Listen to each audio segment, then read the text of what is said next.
Hey everyone, it's Tim from Linessa Farms, Specialty and Heirloom Livestock. Thanks for joining me tonight. I hope everyone is doing well. It's been kind of a weird night. We've been preparing for Snowmageddon here for the past few days. We've got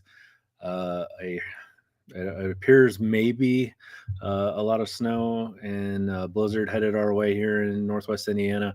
It's hard to say. We go through this at least a couple of times a year where they say we're going to get horrendous weather and then it doesn't pan out. And then we get other times where they say, everything's going to be fine. And then it ends up being horrible. But we're kind of at a place now where our sheep are about a week out from lambing. I timed our lambing this year, so it would happen the week between Christmas and New Year's. And what we found in the past with our sheep and our goats is that if we have huge changes in barometric pressure, so if we go from let's say a really we have maybe temperatures in the 30s and then all of a sudden it bottoms out and we get into the negative digits, something like that, we notice that our sheep and our does will go they'll go a few days early, and it seems kind of like an old wives' tale sometimes, but the reality is we've seen it too many times to kind of ignore it, and so we know that it in fact does happen. I believe it was 3 years ago, in January, we had an episode where we had 40, I think it was like 46 degrees in the morning, and then by that evening it was -2. And I want to say we ended up with a ton of bottle babies. And the reason for that was basically the moms weren't far enough along yet that they had not yet dropped their milk completely, and they weren't able to feed the babies. We had some other issues. The other issue that you might deal with sometimes with early labor is they may not actually be dilated. So they may go through the throes of labor, they may be pushing and things like that, but they're just not dilating. A lot of times your veterinarian will give them an injection of epinephrine, and that can help them to dilate. And that's something that you would have to get from your veterinarian, and you would have to get specific instructions from your veterinarian. But in the end, we are confining all of our sheep and goats. They're all pregnant. They're all ready to download here within the next week or so. And so we've got 50-mile-an-hour wind gusts that are coming in with negative temperatures. So it's potentially deadly for the animals to be out. Now, they can, under their own devices, go into shelter. We have shelter available for them. Will they do that? The goats will, because the wind chill is going to make them cold enough that they're going to want to go in. The sheep, on the other hand, if they're under full wool, they may venture out. We've seen them, drop a baby outside, things like that, and it's just not worth it. The other main reason why we're going to confine them is because when we get a lot of snow, especially with the sheep, what you'll notice is that they drag that moisture back into the barn with them. So you have nice, dry, fluffy bedding, which is really important, that you have nice, deep, dry bedding. And what will end up happening a lot of times is they'll carry this in on their hooves, or in the case of sheep, they'll carry it in their wool. And then you end up with condensation inside the barn, and then you end up with respiratory issues. We try as hard as we can to get people to do fall shearing. And this is a really hard sell for people because people are like, well, I don't want the animal to be cold. So we do fall shearing and we do spring shearing. Our fall shearing is usually done in October, and we will knock the wool off of them in October. And what this does during the winter is it keeps them from getting that wool really wet outside in the snow and the rain and dragging it into the barn and then getting too much moisture inside the barn. There's also scientific studies that show that shearing your animals in the fall will cause the babies to have more brown fat. Brown fat is different. It stores energy different. It increases metabolism, things like that. And so that brown fat is beneficial. The babies tend to have more brown fat on birth, and they tend to be a little bit healthier. They get up and they get going a little bit fast. So it is helpful to do fall shearing, and the respiratory issues that come along with added moisture is an issue. So we talk a lot about not closing your animals up in a really locked up, tight environment during the winter months. And I get it. Like, you want your animal to be comfortable, you want your animal to be healthy, and safe. And so locking them up in a barn where they maybe even where they get heat may be tempting for you, but it's important for you to try your best to avoid this. Um, I'm not telling you to let your animals freeze to death. They do need to have cover. They do need to have shelter from the elements. Um, Within reason, we could even argue that. But from my opinion, they need to have shelter from the wind and they need to have shelter from the elements. And um, you need to find a happy medium. So we don't want you to lock them up so tight that they're not getting good airflow, because then you're going to start chasing them around with antibiotics because they're all going to end up with pneumonia. They're just not designed to handle that very well. So, a lot of us in the industry will say, you'll be chasing around with a needle all winter. And if you lock them up too tight, and what we mean by that is you're going to be chasing around and having to give them antibiotics, because it's going to cause problems. So just something for you to keep in mind. It's nice to see some of you guys back here again. Vets Grow Fuzzy Butt Farms. Nice to see you, my friend. Hope you're doing well. Hope all the goats are doing well. Kindig, hello in California. Hope you guys are doing well. Cheryl, Merry Christmas to you as well. If you guys have any questions, comments, or concerns, please let me know. Or if you have any thoughts on anything, please let me know, and we'll discuss it. Kind of open forum today. If you didn't watch my interview with Rick Adams, check that out. It's on our channel. I believe it's like 45 minutes long. Rick is really a wealth of information when it comes to nutrition and housing and breeds and all kinds of things. And he's always kind of had a really open mind. A couple of things I like about Rick: he is always open to answering questions and to helping people out. He's very much an educator at heart, I believe. And then the other thing is I like that he's always trying new stuff. He is always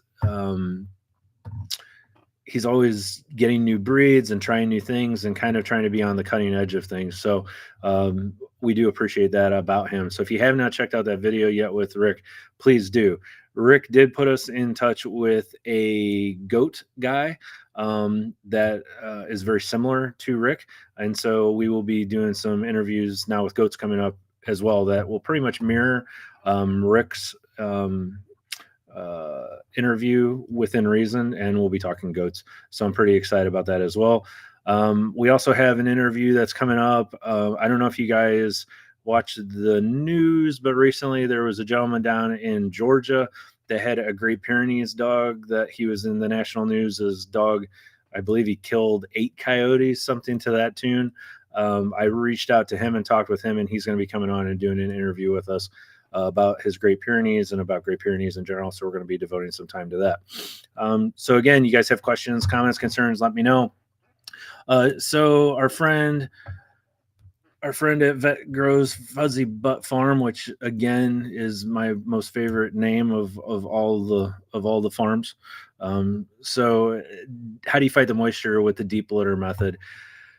So the best way to fight moisture with the deep litter method, there's a couple of tricks that I've found when it comes to deep litter method. So they call it deep litter for a reason, and that's because it has to be deep. If I see a lot of people do themselves a disservice by putting down not enough straw or not enough corn cobs or corn stalks or whatever it is that you're using. The other thing that they don't consider is the animals will eat it sometimes as well. And so sometimes people put down a lot of stuff and then the animals come through and they eat lots of it up. The other thing is, are you letting them track in and out of it from mud and wet all the time as well? Even with the best deep litter management, if you're letting those animals come in and out of that from a really mud bogged down area or a really wet area, they're going to bring it in their feet. And before you know it, they're going to wet it down and it's going to be a mess as well. So it can be difficult. I wish I could give you better advice than to either keep them locked up or let them go. I will say this: if you know you're getting a bunch of snow, if you know you're going to get a bunch of rain or something like that, go ahead and confine them to the barn for a couple of days in that deep litter. Let them stay in there. It'll stay dry. It'll stay nice. let it dry out a little bit outside if you can, of course, and then let them back out. That way they're not actively dragging that moisture back and forth. The other thing that I found that works really, really well, and some of you may already do this, is a rototiller.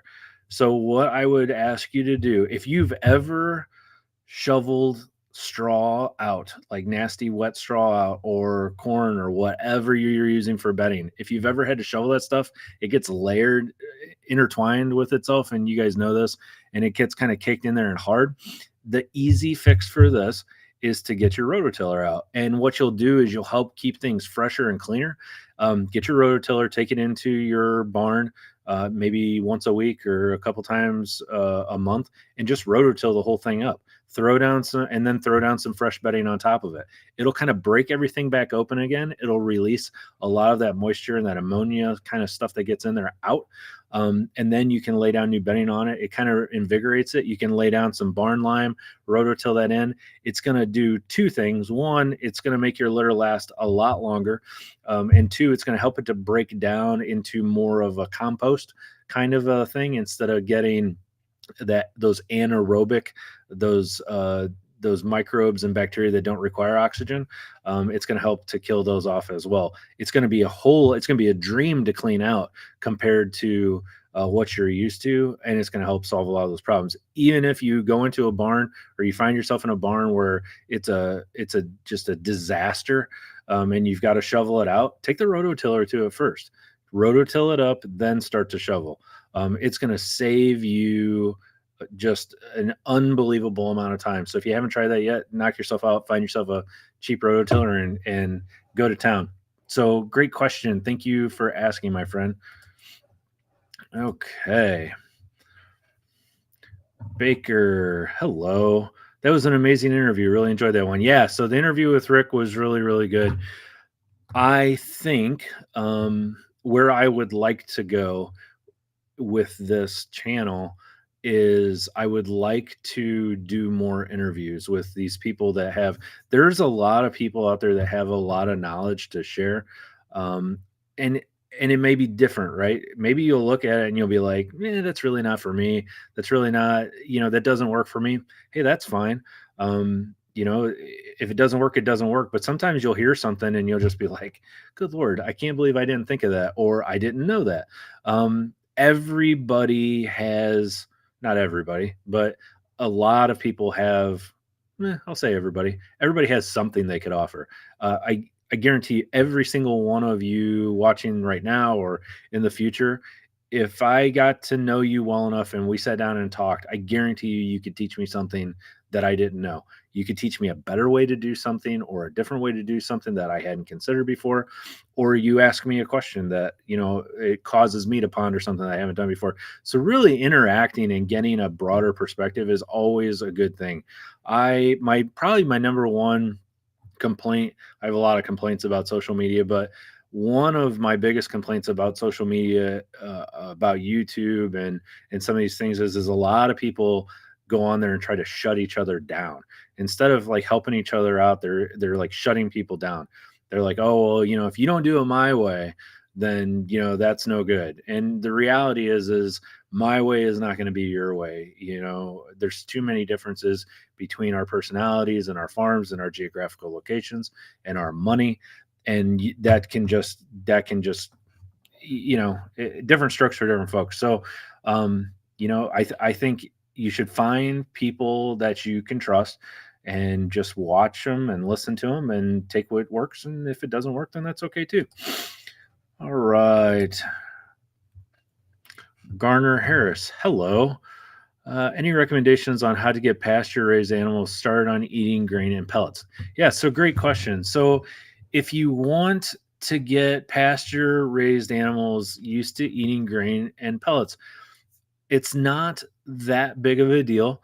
I think anyone can do it, especially if you run a blended system. So here at our farm, Garner, I don't know if you're aware of this or not, but we run kind of a mixed system here. A blended system is what I call it, where during 6 months out of the year, our animals are primarily out on pasture.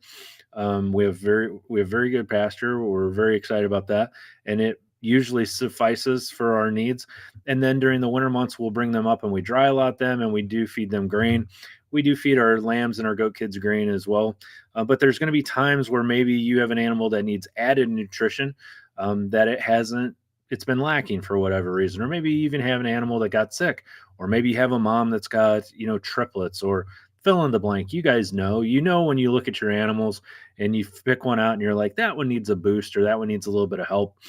Maybe you put your hands on them and realize that their fat cover isn't where it needs to be. You can easily introduce some grains to these animals and help them get where they need to be. But that has to be done gradually, and that has to be done safely.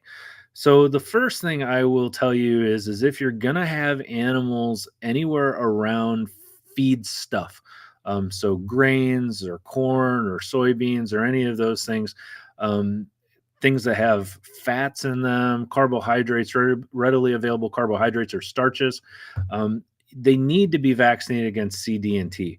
I think all your animals need to be vaccinated against, at bare minimum, tetanus. I think CD&T is just a good idea. If you came to me and said, Tim, what do you think about vaccinating? At the end of the day, after a very long-winded conversation, you would leave with the impression that I think if you absolutely only want to vaccinate as little as possible, CD&T is the way to go across the board. So that's going to take care of Clostridium type C and D, and it's going to take care of tetanus. So why Clostridium type C and D? Well, Clostridium type C and D in the old timers and in some of the old veterinary books, or maybe you've heard this before, some people will refer to this as overeating disease. And ultimately, what the problem is it's an imbalance of the gut flora, of the microbiome, of the gut bacteria.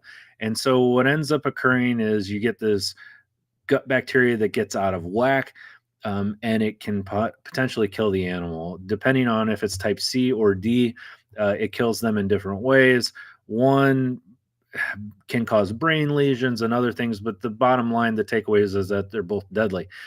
In an instant, an animal can break through a fence. We've all had an animal break through a fence. We've all had an animal that got out. We've all forgotten to close the gate one time, or turn the fence on one time, or fill in the blank. Or maybe somebody that doesn't know your farm, or thinks they're doing something right, accidentally goes out and overfeeds them. Fill in the blank, right? We've all experienced this. All it takes is one time for that animal to get overfed, or to overindulge in some of these feeds, and they can develop these Clostridium type C and D issues. So it's just not worth dealing with, in my opinion. And the tetanus is just everywhere. So there's a reason why we vaccinate ourselves and our children for tetanus. It's almost unavoidable. It's in the soil. It's everywhere. So it's just a good idea. If you're going to have your animals around that, I recommend the vaccines. Now, if you're going to start introducing an animal to feed, you just slowly start introducing them to it. You throw a little bit in their feeder, mix it in with their hay, and you just let them get a taste for it and go from there. Eventually, over the period of about a week, you can work them up to about a pound per head per day, and just see where they go from there. Now, I can tell you that some of our show animals, if I've got a show ram or a show buck, we will show. Sorry about that. I dropped my pen. We do show intact males because we raise breeding stock. So we do go to shows where we show intact males sometimes. And I can tell you that a large intact male that we're really feeding out, we could feed them sometimes 8 to 10 pounds of grain a day. So, but for those of you that are just generally feeding your animals, 1 pound a head per day to start off with of good quality grain that may be 14 to 16% protein, I think that's a great place to start. And then you can kind of go from there. Keep an eye on the animal and see how they're doing. Now, of course, when it comes to feeding large mobs of animals, you got to watch, because what you'll end up is your bigs will get bigger and your littles will get littler. Your bigs are going to push out your littles to get to their food. They're going to eat all of it, and the littles aren't going to get anything. So you may find that if you have little animals or weaker animals, you can segregate them out, and feed them separately. That might be the best way to go. But introduction slowly, watch for bloat. and just go from there. Now, we don't worry about overeating so much with our lambs and our goat kids that are on free choice creep. And because, in essence, we get into a place where we talk about availability. Availability really changes the mindset of the sheep and the goats in the way that they eat. There's a couple things that you may notice when you're feeding your sheep and goats, and that may be coughing. A lot of times, if you're feeding a dry pellet like a soybean hull pellet or a processed grain pellet, and they eat too fast, you may notice they get into kind of like coughing fits, and a lot of that is because they're just scarfing it down. They're eating too much too fast. And so, to fix that problem, what you can do is you can take your grain and you can kind of sprinkle it into their hay, so they're limited as to how much they can get at one time. You do have to be cautious doing this though, because smart animals will just sit there and then pull all the hay out just to get to the grain, and then you'll end up with hay all over the ground, and they'll still eat the grain, but it does slow them down. Um, so you need to be cautious with the coughing. If they're doing that, they're probably eating it too fast. Um, but the other interesting phenomenon is when they have it available to them all the time, they tend not to overeat. So sometimes when people that aren't used to looking at these things look at a free choice creep setup, it scares the hell out of them, because they look at it and they're like, "Oh my God, there's a full container of feed in there. What on earth are you thinking?" And you know what? The lambs and the goat kids will just go in there and they'll nibble a little bit, and then they walk out and they leave, and they don't worry about scarfing it down because they know they can get it anytime they want. So it is not that big of a deal. I think going into the holidays, we can all relate to that. I know I can. Somebody makes something that I like that I know I'm only getting once a year, I may tend to overindulge. Where if I could have it every day, it wouldn't mean the same. So just something to keep in mind. If you didn't check out our interview with Rick Adams, that is a cool thing to check out, because Rick was doing a very unique thing in that video, to where he was feeding his sheep soybean hulls, free choice. These are adult ewes. He was feeding soybean hulls 24/7. And then for their roughage, all he was feeding them was just like low quality hay and some corn stalks. And they were eating that. They were getting basically all the nutrition they needed actually from the soybean hulls. Now, soybean hulls are very interesting because they don't have a lot of those things in them that we were talking about, like the starches and the fats and things like that, that would actually cause issues with Clostridium. So that's a whole nother story. But if you haven't checked that out, please do, and see what he has to say on that. So let's see. Just got finished seeing anything about nutrition.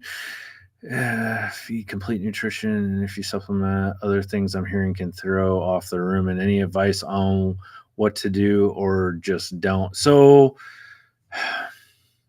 nutrition is a tough thing, as far as like what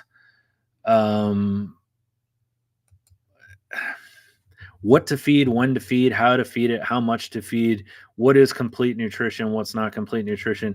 So even if you're going to just be a hay person, let's say that you decide you don't want to feed grain at all, you still need to offer free choice minerals and vitamins, nutrients to your animals, and you need to offer it with a specific blend for sheep or for goats.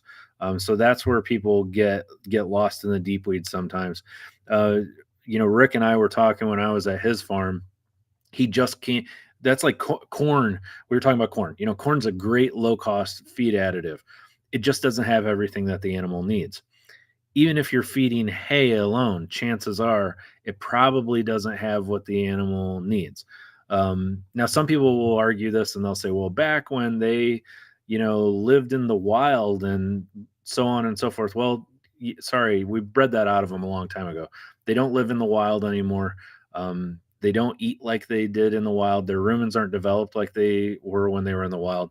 They need at minimum the vitamins and nutrients and all that stuff. And you can find them specifically made for sheep. You can find them specifically made from goat or for goats. We offer these in our store at linessafarms.com, but we're not the only people. There's people all over the United States that offer minerals that are made specifically for sheep and goats. So that's what I would tell you to do first and foremost. if you can get them everything that they need, if you can get them a decent quality hay, and you can get them all the vitamins and minerals and nutrients that they need in their free choice supplement, their mineral supplement, then the rest is just gravy. Then you can start introducing things to get protein levels up. You can introduce soybean meal, you can introduce soybean hulls, you can introduce things that are going to be higher in protein and get that protein up. Now, anytime we feed our animals, especially our males, we really, really, really want to pay attention to calcium phosphorus ratio. Calcium phosphorus ratio is what causes urinary calculi, period. You always want to have 2.5 times as much calcium as you have phosphorus to make sure that these animals don't develop urinary calculi. If you're going to raise males, especially if you're going to raise castrated males, I would highly, highly recommend that you add in ammonium chloride as well, which will work to help basically burn any urinary calculi out of them. So just something to keep in mind. But I think you start with the free choice mineral, and a lot of the good free choice minerals like ours, I know they only need 1 ounce per head per day.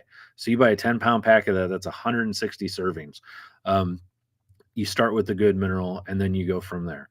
And always, always, always watch that calcium phosphorus ratio, especially with your males, because that is important. So that's a good question. And really what we're doing, to be honest with you, is we're going to go talk to Jeff Hunter. We're doing an interview with Jeff coming up pretty soon. He's probably one of the best known animal nutrition guys in the United States that deals specifically with small ruminants. And he's probably going to give us more information. He's forgotten more stuff than I've ever learned about feeding and nutrition. So I'm pretty excited. We'll be talking to Jeff really soon. So keep posted for that one. Kindig. Noticed a lot of miscarriage in goats 3 and 4 weeks early. Chlamydia, babies look normal, even have hair starting. Toxoplasmosis could be the culprit. You see this a lot with toxoplasmosis.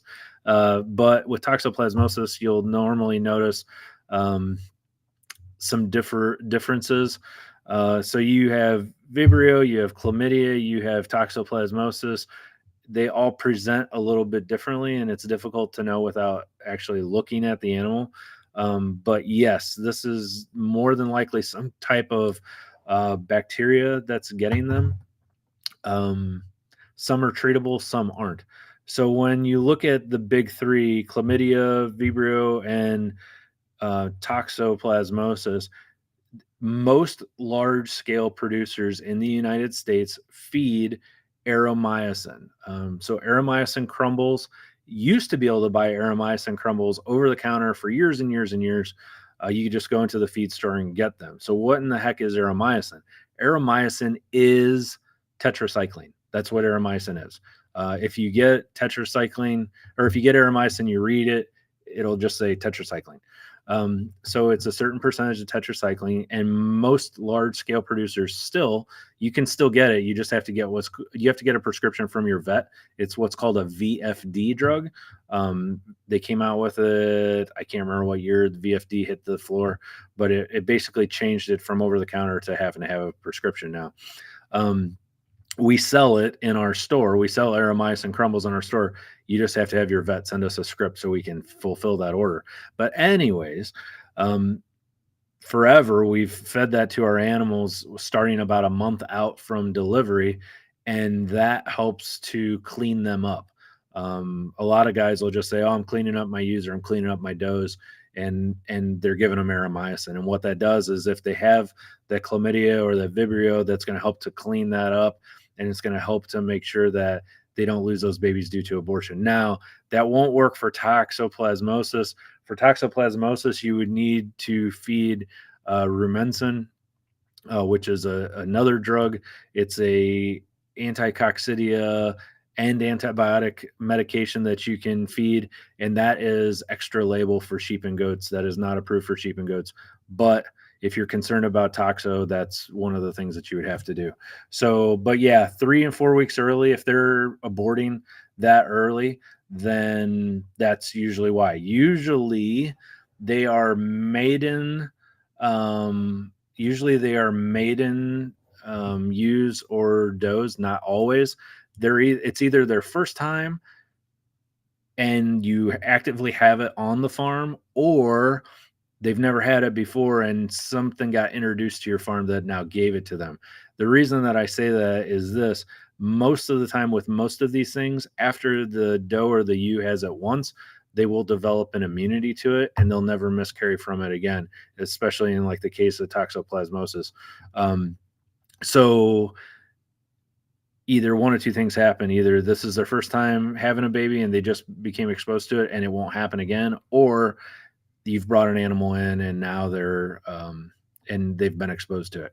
So you can give vaccines for this. You're just going to have to see, is what's going on.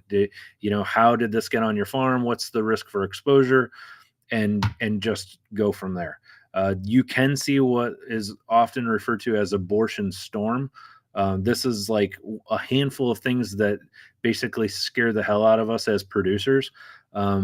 So a couple things that scare us to death as producers is you get what's called abortion storm, where you get a bug that comes in and all your ewes or all your does abort. You don't see it as much anymore because we're better educated. We have drugs that can help work as prophylactic, and we have vaccines that are in place. Back in the 80s, it wasn't uncommon to see farms that would have abortion storm go through and 85% of the user does would abort. E. coli is another one. If you want to see something that will kill off a flock of lambs or kids right now, E. coli is just second to none. I saw a few years back 14 bottle baby goats die in a period of like less than a week.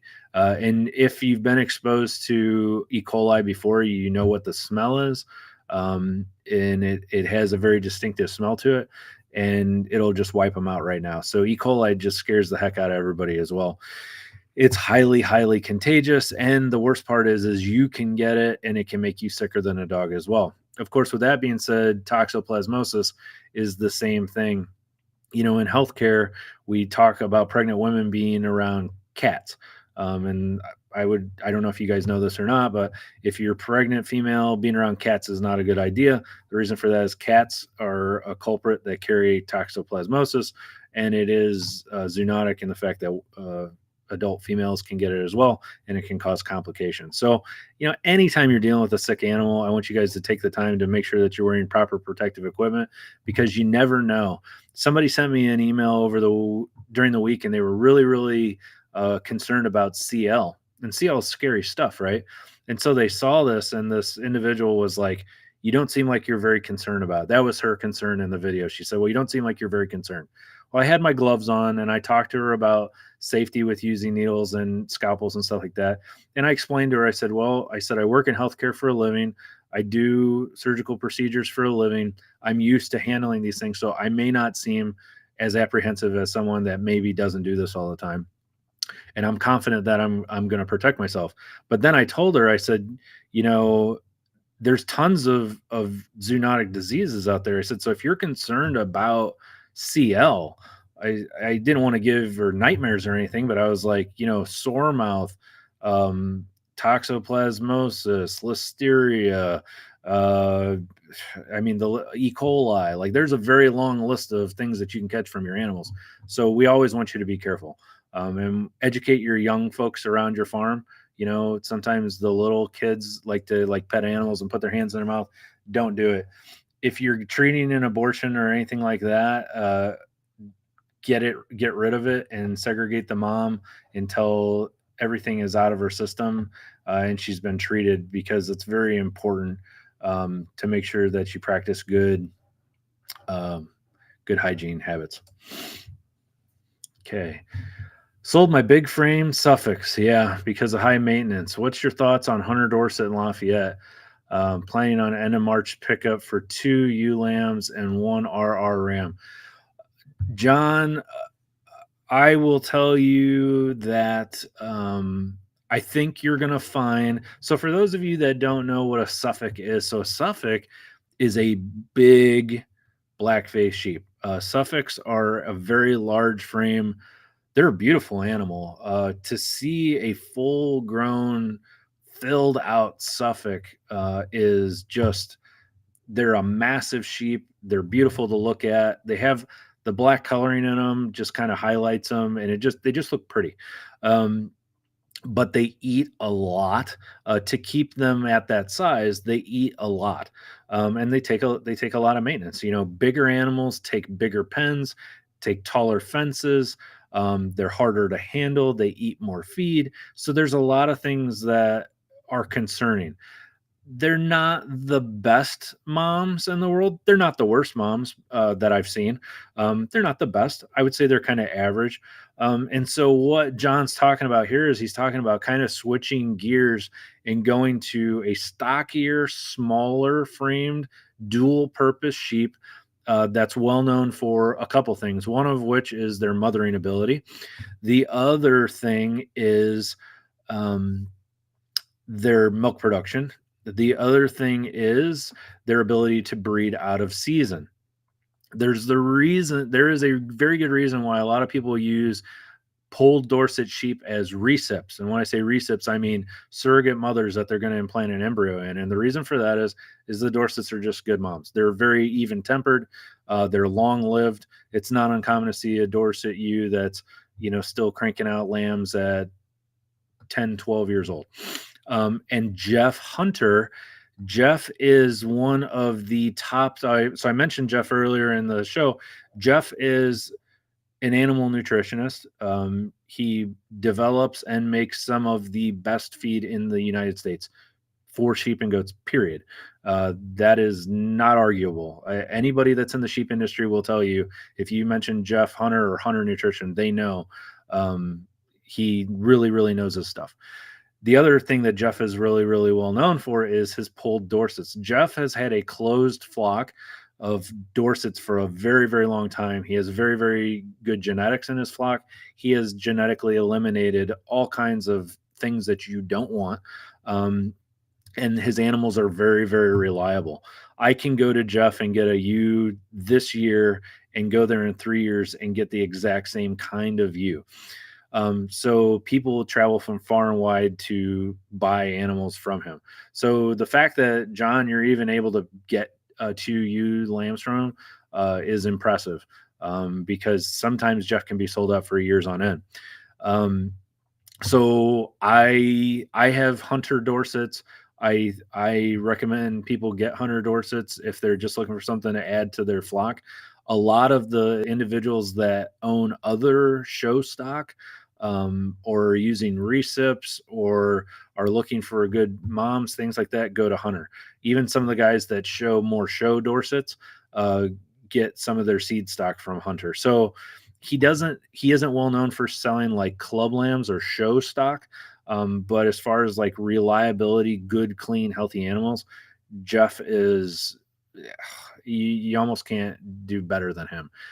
For those of you that are out there that maybe you haven't decided, maybe you're thinking about getting into sheep, polled Dorsets are a very good sheep to start with. And if I were going to start with polled Dorsets, then I would say Jeff Hunter is a great person to talk to. And going to his farm in general is just a treat. He runs a great farm. It's interesting to see.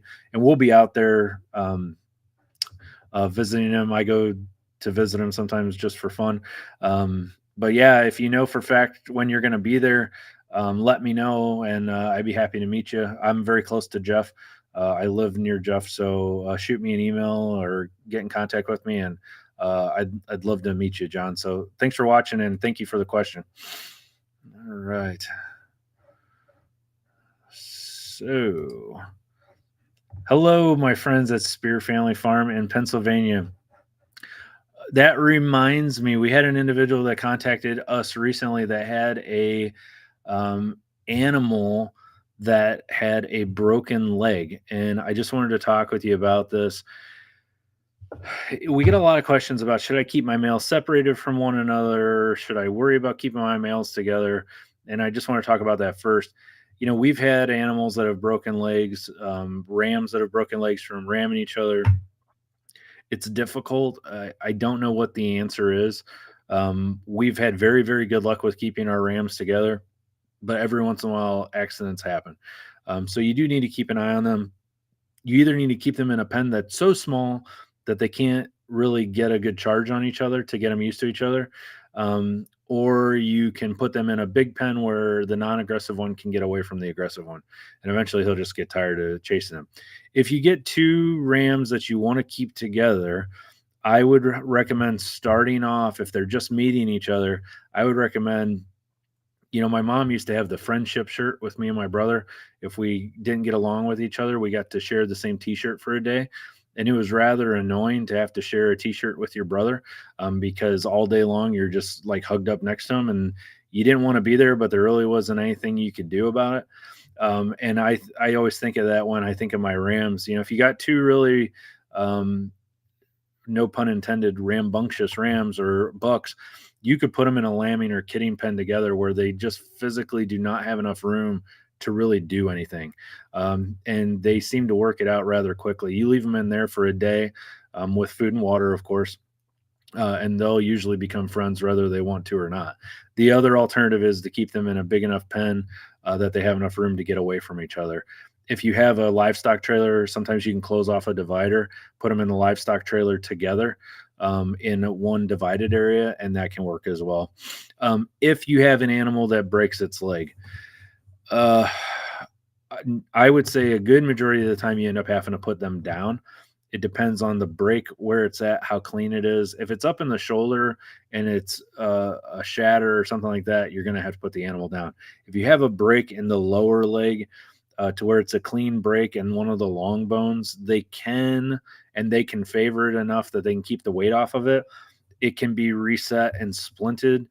If you found yourself in an emergency situation where, let's say, you had that break occur and the vet's not going to be able to get out there till the next day, the best thing I could tell you is try to reset it to the best of your ability. If it feels like there's a dislocation associated with it, you could attempt to fix that. If you're moving things around, you're hearing crunchies and things like that, I think the best thing to do is to leave it alone. If you're not hearing crunchies, and you were able to reset a dislocation or something like that, you can go ahead and immobilize, using some kind of support structure underneath, like cardboard, and wrap it with Coban. And then I personally would advise treating that male with, some kind of anti-inflammatory medication like Banamine. Banamine works really well. If you don't have Banamine, talk to your local veterinarian, and that would be a drug that you will want to keep on hand. That's a nice anti-inflammatory drug that helps a lot with fever reduction and with pain in general.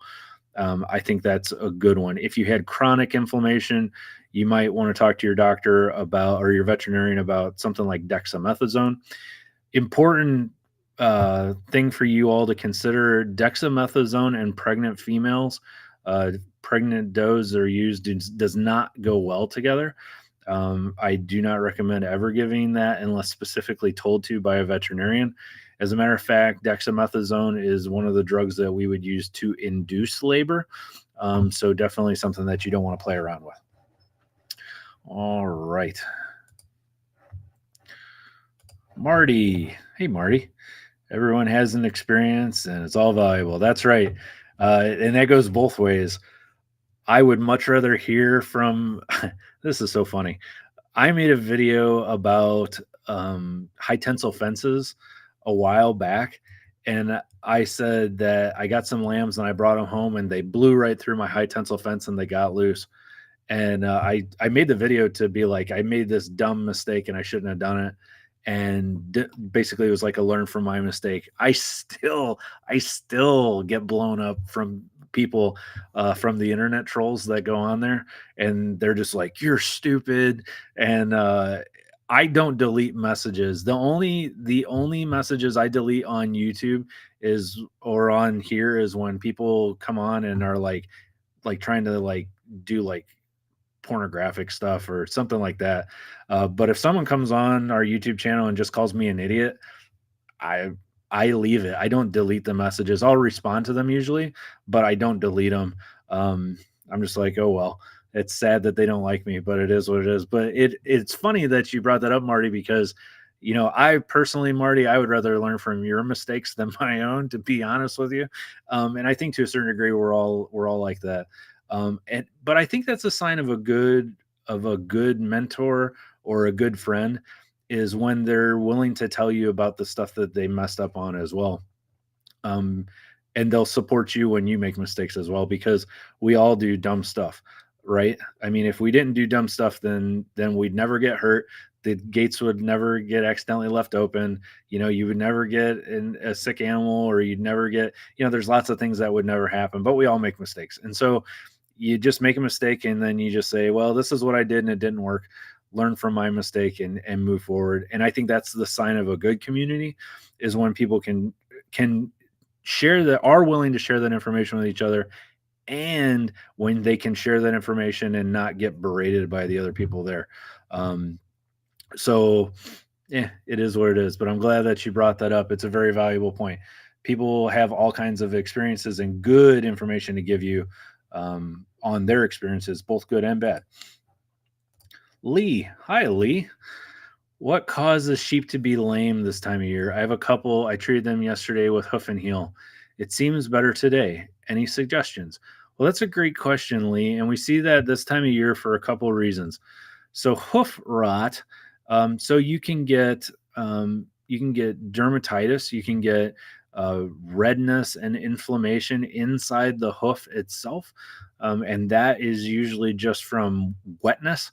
And you see that 2 times of the year, primarily 2 times of the year. You're going to see that in the fall, when the ground's getting saturated enough that it's not quite frozen to where the soil doesn't drain very well. And then, of course, you get that in the spring too. So during the dead of winter, when it's frozen outside, a lot of times, the ground's frozen enough that it doesn't bother them. But that muddy sloppiness, that can get them. So hoof rot, the stuff that causes hoof rot is actually an anaerobic bacteria. That means, so you have you have multiple types of bacteria, but you have aerobic and anaerobic. So anaerobic means without oxygen, aerobic means with oxygen. And some of the nastiest bacteria that we know of, especially when it comes to like flesh eating bugs, a lot of those are anaerobic. You guys know gangrene. You guys have heard of gangrene. That's an anaerobic bacteria. So what ends up happening is maybe a small cut or just some wear and tear from maybe stepping on things. They pick up this bacteria that lives in the soil, very, very difficult to get rid of, and they get it in the hoof, and then you end up with this limping or knuckling down on their elbows. You'll see that a lot. They're walking around. So the first thing that I want you to do, if you can do this, is try to eliminate the wetness if you can. You may need to put them in a barn for a while, and put them on deep bedding, something soft and dry. So if I see an animal that's limping, immediately, as soon as possible, what I'll do is I check their foot. So I want to check their foot, and I want to make sure that they don't have any wounds and that they don't have anything stuck between their toes, between that cloven hoof. The other thing that you'll notice this time of year is little frozen little balls of mud, or frozen little rocks, or things like that can get in there and get lodged in their foot. So I physically want to check and see if there's anything lodged in there. The other thing I want to do is I want to really look down in there between the toes. Look down in there. And what you'll see with hoof rot is you'll see it's kind of gummy, gooey, and a lot of times there'll be a very particular smell associated with hoof rot. Sometimes you may not see anything.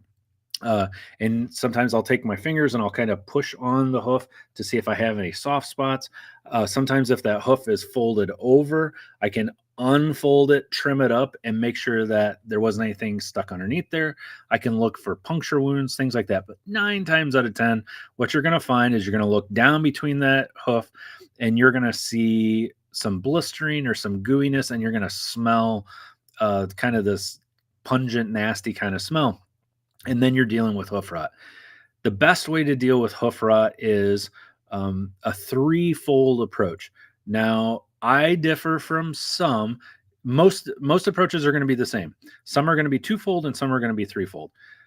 I trim the hoof back. I will physically trim the hoof back with my shears. just to get any extra hoof out. Some will not. That's where the difference comes in. The next thing that you want to do is you want to treat the hoof topically with hoof and heel works great. Hoof and heel has zinc in it.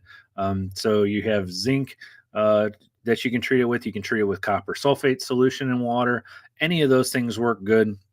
If you get a really bad one, you can take copper sulfate and dilute it down into packing, and you can actually pack that hoof with that and wrap it in Coban. And then the third aspect of this is going to be an antibiotic injection. Now, ideally, you would want to work with your veterinarian. This can be done with LA200. You can use LA200 if you want to go over the counter for now, which that's going away in a year anyway. So you might as well get used to the idea of dealing with your vet. The reason I say you don't want to work with your vet is there's better antibiotics out there that work really well for hoof rot. And off the top of my head, I'm thinking of Nuflor and I'm thinking of Draxxin. I think Nuflor works really great for hoof rot. So what I would do is I would clean the hoof, trim the hoof, do the topical treatment of the hoof with the zinc or copper, and then I would give an injection of Nuflor.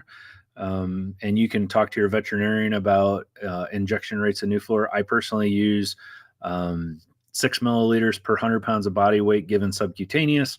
And then 48 hours later, you're going to give another one. Regardless, if you go through your vet's more than likely going to tell you to give 2 injections each 48 hours apart. And then I want you to treat that hoof with the topical stuff, that liquid. I want you to treat them twice a day until they're better, and then treat them for 2 days more. 99% of the time, this will take care of this issue. The biggest mistake that I see people make with hoof rot is that they don't give the injection of the antibiotic. They just treat it topically, and a lot of times that is just simply not enough to get rid of it. The other thing that you'll notice is this runs kind of in packs, to where if an animal gets one foot that's infected, keep an eye on the other feet, because chances are they're going to develop it elsewhere. And if one animal gets it, then you want to check your other animals, because more could get it as well. So keep that in mind. Some people will tell you that you need to practice better biosecurity and you need to be cautious and make sure that you don't bring it in, so on and so forth. I just don't think that that's realistic. If you're a production person and you're raising these animals for meat, and you're going to constantly be having animals coming and going from your farm, I just think some of these things are unavoidable. We used to say the same thing about CL. Well, you need to practice better biosecurity. Yeah, I agree. But when you have some of these bugs that come in on shoes, it comes in on animals, it comes in from the fair, it comes in from birds, it comes in from flies. You can practice the best biosecurity in the world, but sometimes it's just not going to be enough. But that's the 3 that I tell you: trim the hoofs, topical administration, and then injectable antibiotics. Nuflor is probably your most cost-effective one to use. So hopefully that answered your question, and we'll go from there. All right, let's see. How much soaked beet pulp can you give a day? That's a loaded question. How much are your animals used to, and how much can they tolerate? I would say, Cheryl, honestly, I would say 2 pounds to 3 pounds per head per day would be more than adequate. You could go higher than that. I just don't know what kind of results you're going to see from that. But if you had some hungry hippos that wanted to do 4 pounds a head per day, I wouldn't lose any sleep over that. They digest it very, very well, and there's nothing in there that's necessarily going to hurt them.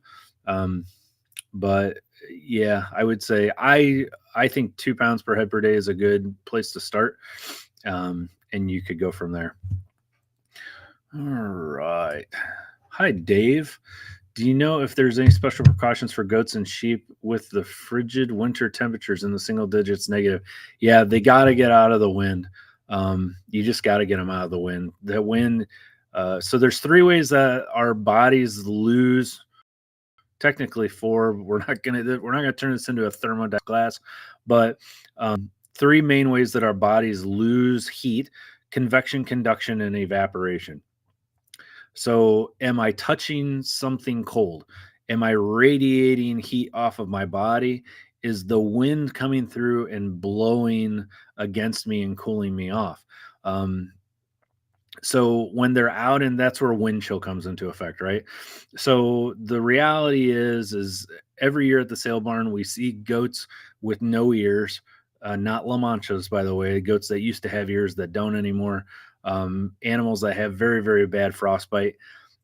And again, it can work, with certain sheep. We know sheep farmers out in Montana that the sheep, they dig themselves out of 2 feet of snow in the morning. That's by design. They lay down and allow themselves to be covered with the snow. That actually insulates them and keeps them much, much warmer than if they were out in the wind. In this case here, this weekend, we've got 50-mile-an-hour winds coming, and they're saying that we're going to have wind chills down 30 below, stuff like that. These animals just are not made to survive that.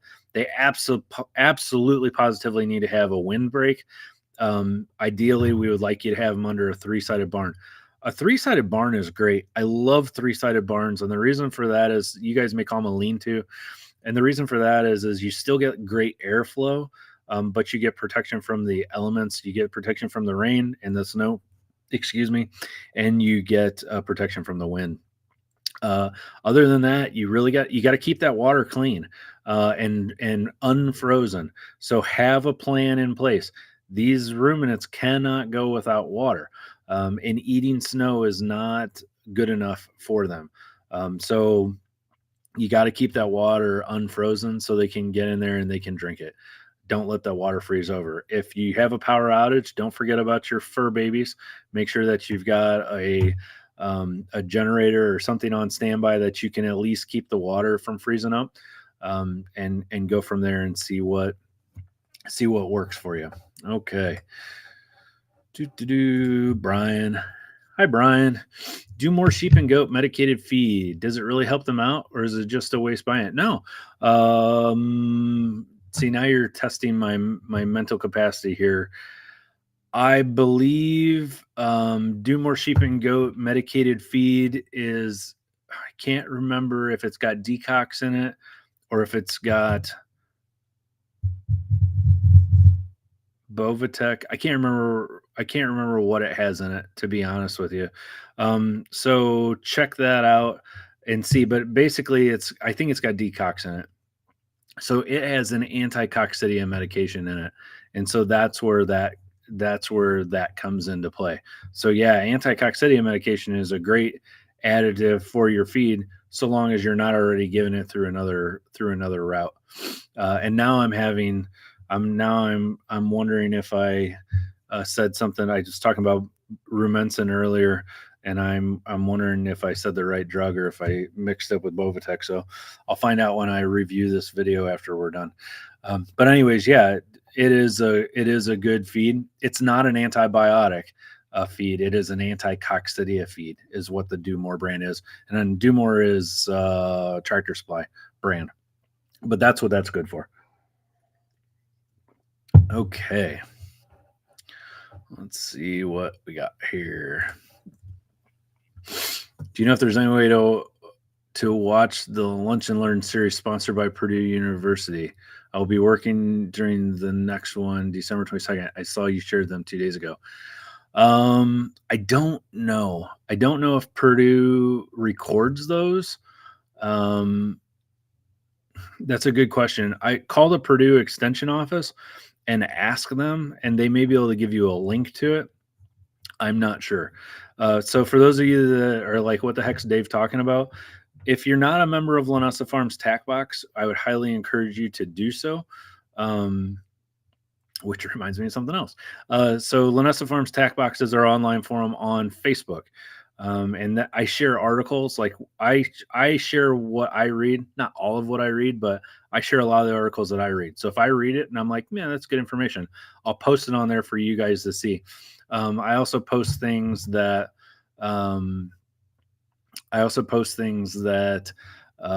maybe you didn't think of, so on and so forth. So check that out. It's if you do a search on it for groups on Facebook, it's Linessa Farms Tack Box. With that being said, I started writing articles because I don't know why. I have some kind of sickness that I just do things and I can't help myself. And so I do a lot of talking, and I know it's some for some of you it's easier for you to read things than it is to listen to me. And some of the articles aren't written super well and they can be a little harder to follow. So what I did was I actually started a blog on LenessaFarms.com. You can go on there and just do a search, and you'll see articles. I'm trying to write an article every week. I think there's like 3 on there right now. I do also post those on the Tack Box. But if you just want to read what I have to say, which I'm referencing a lot of veterinarian stuff. It's not all my own thoughts. You can check that out on my blog, and that's again at LenessaFarms.com. So thanks, Dave. I have a bottle baby goat with lockjaw, still eating and drinking. Any ideas? So if it truly is lockjaw, more than likely you're dealing with tetanus, and this would require tetanus antitoxin. So you can go to most big box stores and they will have tetanus antitoxin. So make sure that when you're reading the bottle, that you're not buying the vaccine, that you're actually buying the antitoxin, and use that according to the manufacturer's label. And if it is truly lockjaw, chances are it's tetanus, and that should work. I'm not a veterinarian. So with that being said, you need to contact your veterinarian. I can't diagnose your animal. You don't want me diagnosing your animal because I'm not a vet and I don't know what the heck I'm talking about, within reason. At least I didn't get anything from any state telling me that I'm authorized to diagnose and or treat any animal. So what I'm telling you is that sounds like tetanus. And if that is tetanus, then I believe the correct treatment for that is tetanus antitoxin, which you can buy over the counter. However, you should talk with your veterinarian about that. So that's the best I can give you on that one.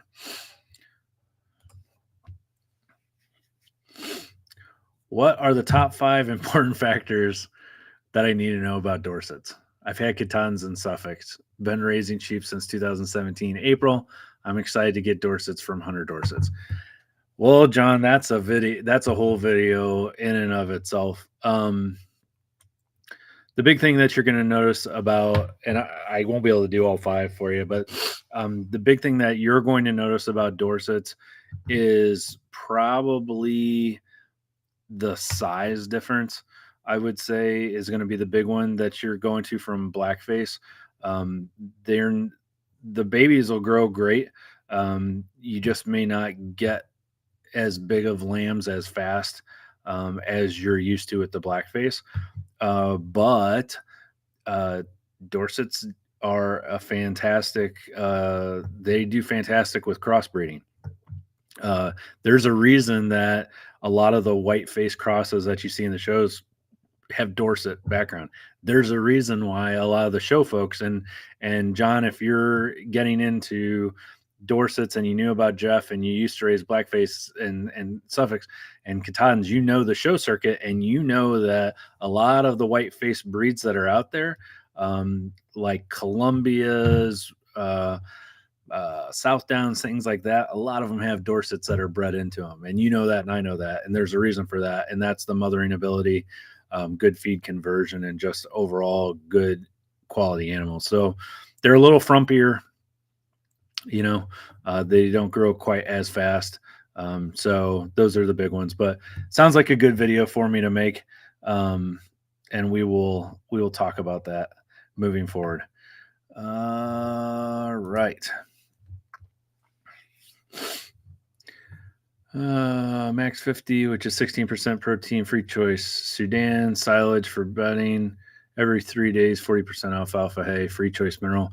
You may want to watch and make sure that you're not feeding too much protein. So the body can only handle so much protein.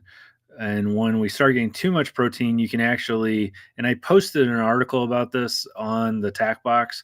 If you haven't checked that out yet, please try to find it, or just look up, just do a Google search and say, like, can I, can I feed my sheep too much protein? I can't remember which university I got the article from that I posted, but essentially too much protein can cause a weird effect, a wasting effect. And we see this phenomenon occur a lot of times on pasture, really, really good pasture.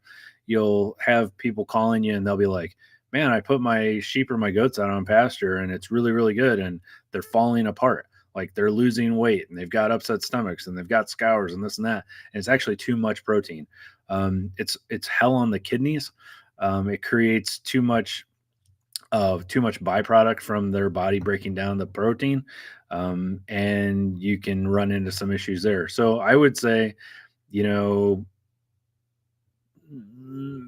find out, hit, you want to hit that mark, but not go over it. So when we talk to people about feeding protein feed to sheep and goats, I usually tell them there's no reason for you to exceed 20%. Now, are they going to get, and that's out of grain, are they really going to get, if you have a 30% protein hay, are they really going to get 30% protein out of that? No.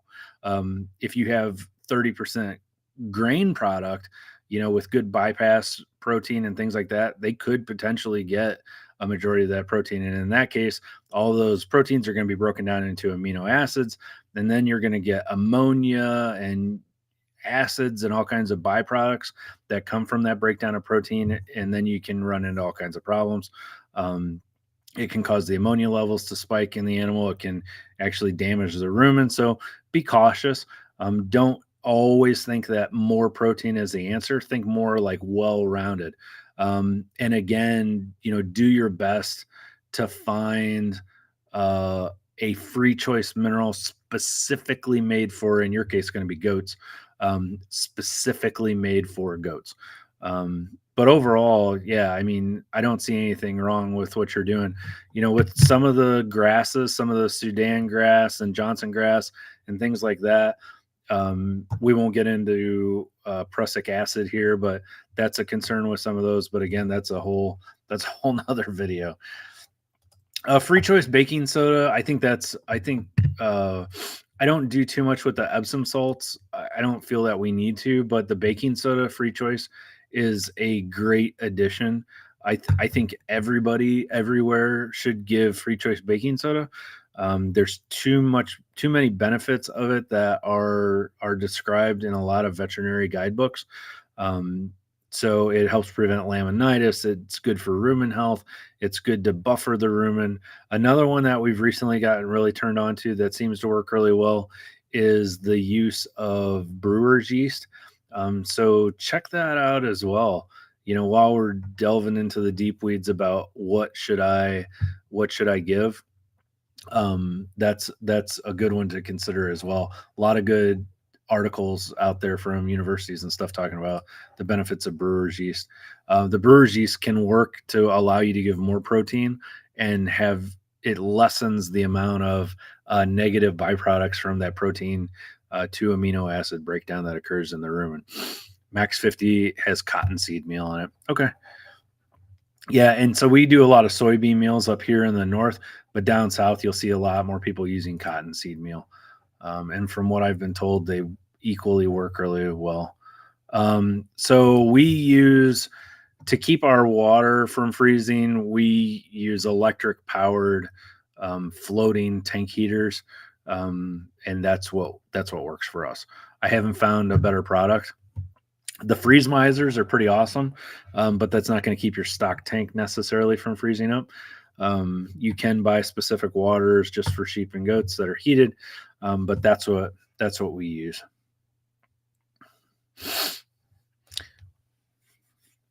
Can we use spiral breeding method on sheep? I don't know. I don't know if that is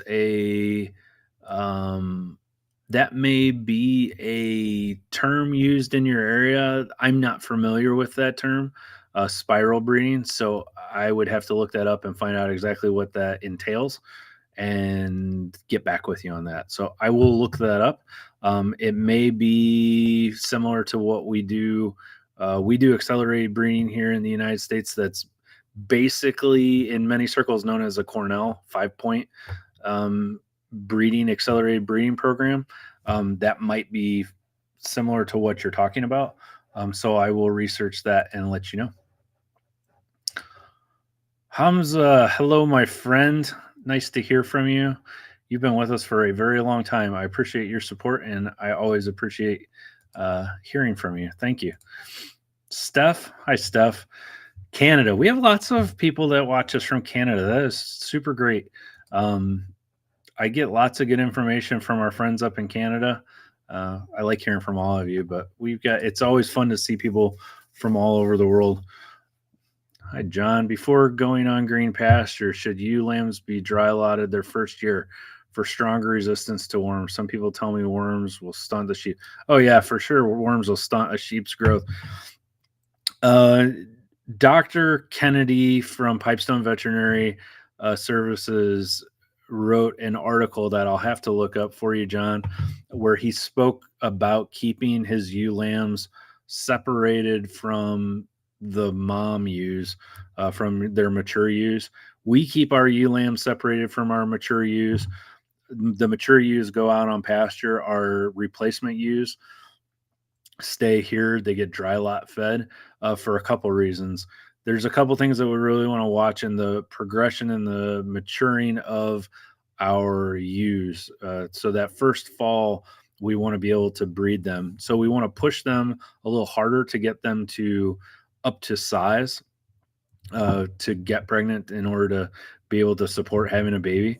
And the best way that we found to support these animals is we have to watch their nutrition. We have to give them a little bit of supplemental nutrition to help them get big enough to have their babies safely that first year, which requires you to at least get to about 75% of mature weight at the time of pregnancy. The other thing is we always have to watch for worm loads, and we always have to watch for coccidia. I'm not overly concerned about worm load. I think if you get a good genetic base underneath you, and you're worming responsibly, I think you can control worms very, very well. Coccidia is something that will, if you go to a farm and they're telling you, I have lambs or I have goat kids and they're just not growing well. I'm feeding them and they're just not growing well. I would say that in my personal experience, and some people may argue with this, and that's okay because they have their own YouTube channels.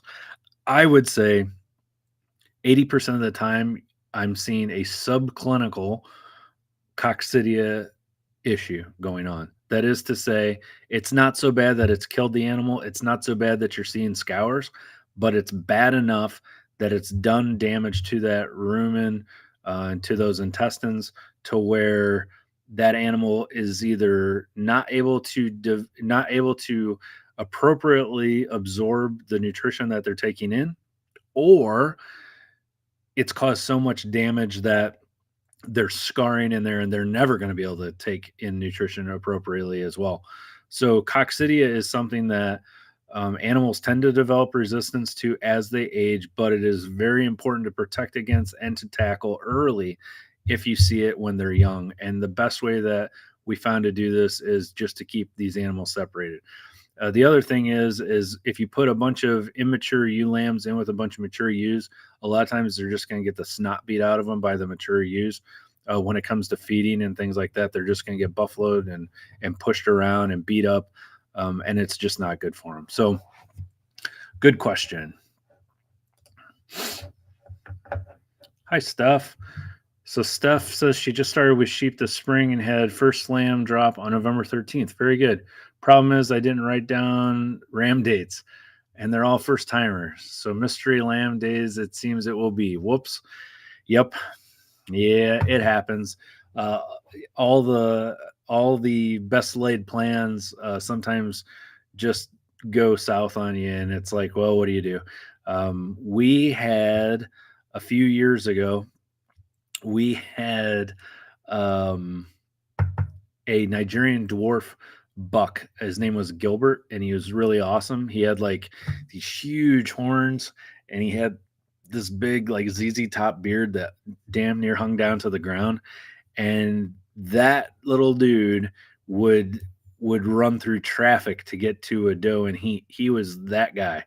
And he got out and bred some very, very expensive Bordeaux's. And I mean, almost all the Bordeaux's that we had.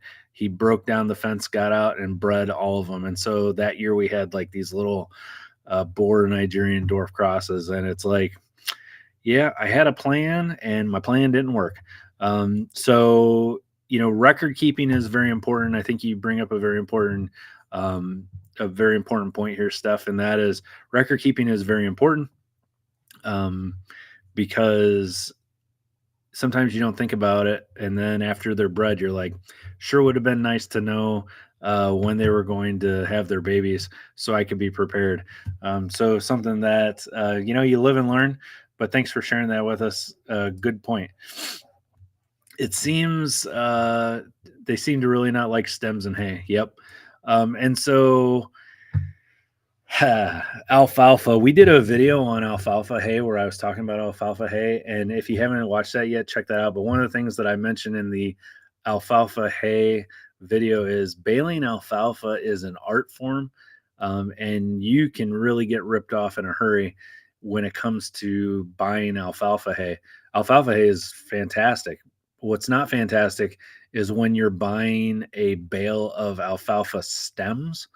They're like, oh yeah, it's alfalfa hay. It is indeed alfalfa hay. It is alfalfa stems that are baled into a little square bale, and your animals are going to strip whatever they can off of those stems and just spit them out. So with stemmy alfalfa, a lot of times with the sheep and goats, what you'll notice is they'll strip the leaves off the stems and they'll spit out the stems, and then you just get piles and piles and piles of stems. So make sure when you're purchasing alfalfa hay, do your due diligence, ask questions, check it out, make sure that you're getting enough leaves, because if you don't, you're going to end up with just stems and it's going to be a mess. Um, Also, make sure that you open up your bales over the feeder. So if the leaves are going to fall off, at least they get in the feed, and you don't like cut it open in the barn and then carry it through 20-mile-an-hour winds going out to your bunk feeder. And then by the time you get there, you're holding nothing but a bunch of stems. So good one to know. I think that an alfalfa grass mix is the way to go with sheep and goats. But something to consider. So, how do alfalfa pellets compare to grains? Also, trying to understand, is hay better? The protein content, it depends on, yeah. So much with hay depends on what it contains. If it's just grass, if it contains legumes, so like clover is very high in protein, alfalfa is very high in protein, bird's foot trefoil is very high in protein. These are a lot of the legumes, are a lot of the additives that are put into hay that help to boost that protein level. But I think a good mix for sheep and goats is grass, and then grass alfalfa mix or grass clover mix. Um, just some things for you to consider. You can get your hay tested to see what kind of protein content it has.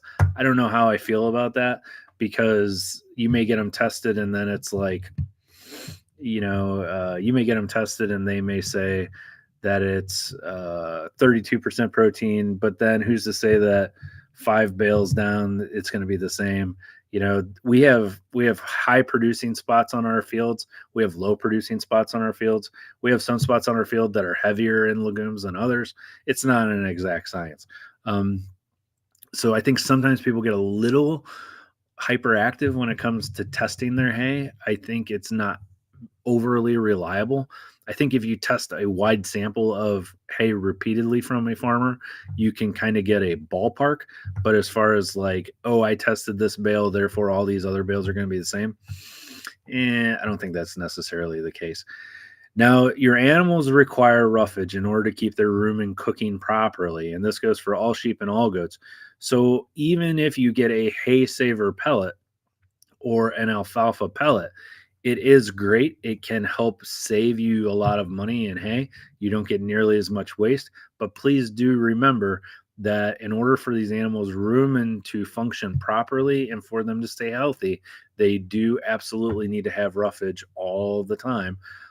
Every day, they need to have some roughage and they need to have some water every day in order to keep that bacteria cooking the way that it needs to and to keep their rumen healthy. So hay replacer pellets are great, but remember, it's not just that. There's other things that have to be done as well. Dave, we're getting ready to go to the PA Farm Show first week of January. Very cool. It's a very large show. Any tips or tricks to watch out for regarding making contracts for animals and equipment? Well, boy, we're entering a very interesting time right now with the economy, and no one really knows where things are going to go. Um, I don't know, and we're going to do a video about this here soon, where we're going to talk about money. I don't really want to necessarily delve too much into it in the live stream, but I'll give you guys a little bit of a sneak peek. You got to be careful how much money you spend because all these inputs that you do, all this money that you spend on equipment and things they really do make your life better. They make your life easier. They all cost money. And then it's like, how many animals am I going to have to sell in order to pay this off? And it's a lot. So Sandy Brock, I'll use Sandy as an example. Sandy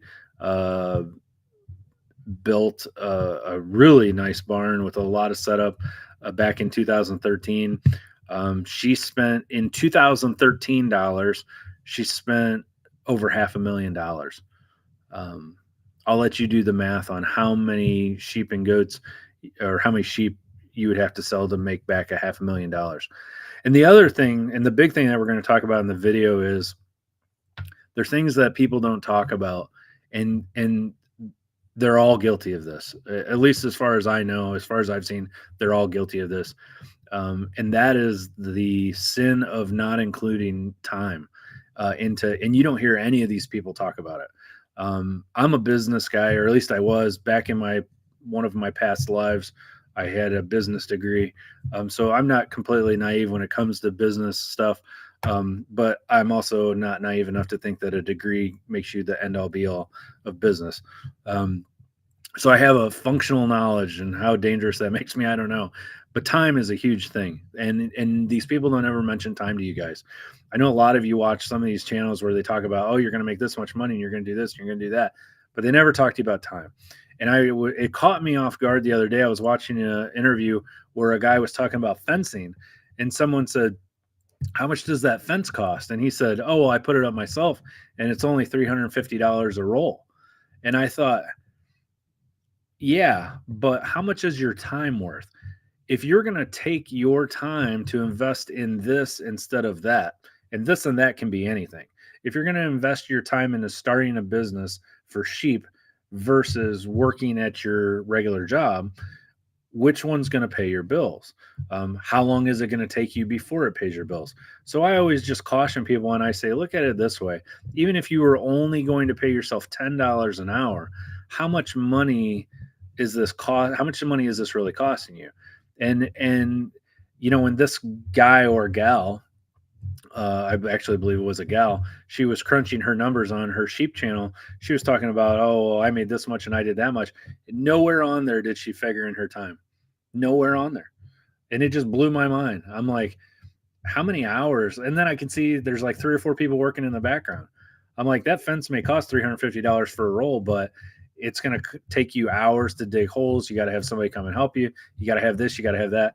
And a lot of times I don't think they talk enough about that. So it's important for you to understand, a lot of the times when you're crunching numbers economically, when it comes to your farm, I spend a lot of time outside with my animals doing farm work and doing chores and stuff like that. That's time that I'm not able to spend at my job making money. It's time that I'm not able to invest in other things.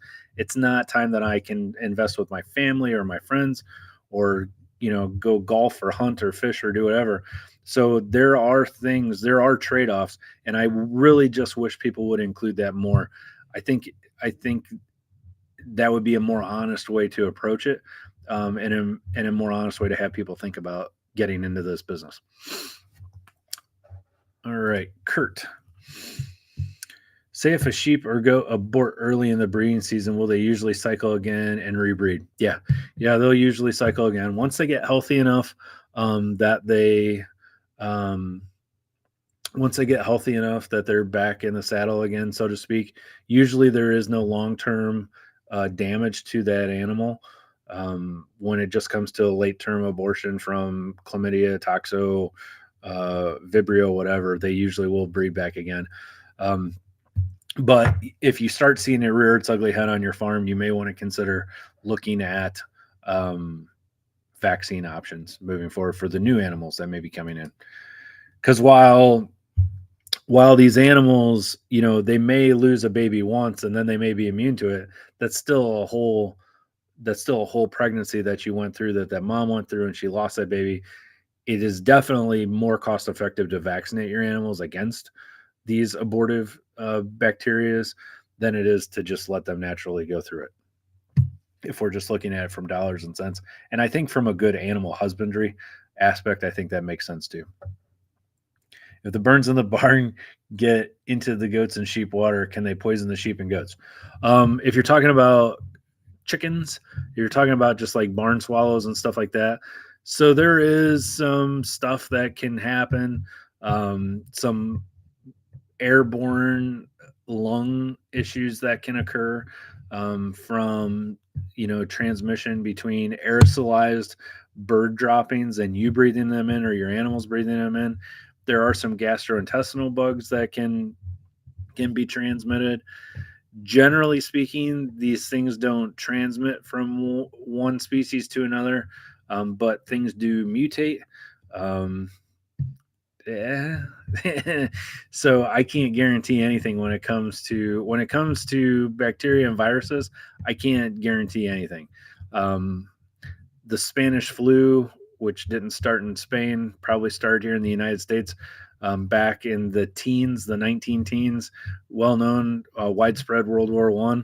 They, honest to God, think that unholy union between bird flu and swine flu was Canadian geese pooping in a hog farm somewhere along their migratory route, and that's how those two became intertwined with each other and then spread to people, and then got on ships and went overseas during World War I. So there's no end to what bacteria and viruses do. So I would say anytime you can control an environmental issue such as feces or anything like that, just do your best to do it and hope for the best. Dave, you do great videos. Well, thank you, Dave. I appreciate it. Okay, Alan, can you talk about dry lots, overcrowding, and using ag lime for a base to keep the mud down? Yeah, so dry lots a lot of times are overrated. So they call them dry lot for a reason. I believe they're supposed to be dry. If you go to a farm and you see where it's just all mud, that's not good. These animals have to have a place that they can go to keep their feet dry and to lay down and bed in. And so you got to have an area. You just can't keep them in these muddy, nasty areas. It requires, dry lots require a lot more consideration when it comes to housekeeping. When we're rotational grazing animals, and mind you, I do believe, even though I don't do rotational grazing around the clock all year long, because financially that just doesn't work for us. I think rotational grazing on a large scale is the healthiest option for your animals. Dry lotting can be very healthy for your animals, and your animals can do very, very well, but it requires more effort on your part. You are going to have to do your part to make sure that that area stays clean, to make sure that that area stays dry, and that these animals aren't eating dirty stuff off the ground that is feces soaked or urine soaked, that they have clean fresh air, that they have clean fresh water. And so the best advice I can give you is keep your area open enough that you can get in there with equipment or with people to clean it out frequently. keep your bedding as deep and as clean as possible, and try to avoid as best as you can from your animals tracking in a lot of moisture into your barns. You have to have good airflow. You can pack a lot of animals into a dry lot, but I think, and this is open to interpretation. I was going to say, if you look at them and you think they're too crowded, they've probably been too crowded for a while. But what you consider overcrowded and what I consider overcrowded may not be the same thing. Um, my animals still have a lot of room on dry lot. There's parts of our dry lot that they don't even walk on because they're just like, they could, they could go for a stroll, but there is no magic number as far as how many animals you can keep in there. I think you'll kind of know if you're not able to keep up on it, if you're not able to keep up on the manure and the litter and all that stuff. Yeah, I don't think I would mess with it. There's lots and lots of very successful people that breed in captivity and raise in captivity. I know Sandy Brock. I brought up Sandy earlier. She's got a confinement system and she does a great job. It's large enough that she's got good airflow and she can keep it cleaned out. And I know there's a few other channels that do it well as well. We're one of the only ones that I know of out there that does a confinement rotational grazing blended structure. But I'm sure there's others out there as well. But yeah, keep up with it. Do the best you can do and just keep it clean. Practice good animal husbandry skills.